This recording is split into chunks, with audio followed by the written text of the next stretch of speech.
In this video, we're going to do a brief overview of the keypad functionality on the HSS field scale system. On the left side here, you'll see that we have a lot of the scale functions that we'll be using. In the middle, we have a numeric keypad entry that we'll be using to enter picker numbers and pallet IDs. There is a C button or a clear key here. This will actually clear out any numeric value that you type in. And on the right-hand side, we have some HSS specific functionality that we've developed for this field scale system.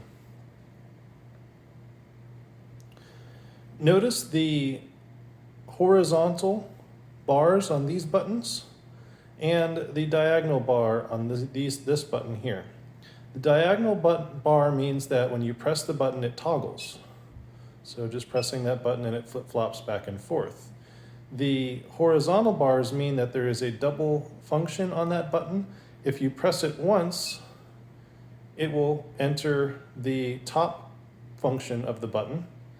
Notice the back key here. If you're ever in a keypad entry where you need to type in a number or something and you decide that you don't want to type that number in, you can actually press the back button once and it'll back you out of that. Again, going back to this double function, you can press and hold and you'll get a field entry to enter a field value here. Okay, and then pressing the ZERO button once will enter that value. Why the ZERO button is because we actually have a enter key. So when we're in the menus, there is a very small enter value, which is shown, return character, which is shown on the bottom blue band of the button.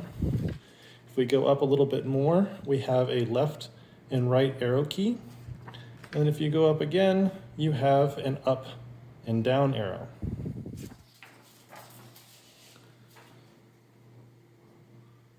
For instance, using the left and right arrow keys, we'll press the reports button once quickly because it's the top of the button. And that will get us into a menu that's blinking up here, meaning that we are in a menu entry. And we can use the right arrow button, which is the units key, because it has a small right arrow. And we can scroll through the available options, or if we go too far, we can go back using the print button. Notice that they're not actually being used to affect the scale, they're selecting the menu. If you decide that you don't want to actually select any report to run, again, pressing the back button will work. If you did want to select a report, you could press reports, and then we'll do the farm total reports, and we'll press the enter button. See the return character there once. And that'll actually print out that report for us.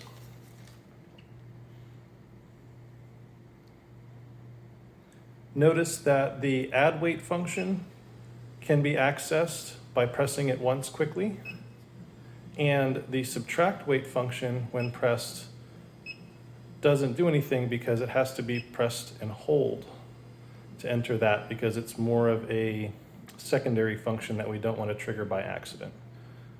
Again, pressing the back key will get you out of that. Thank you so much for watching.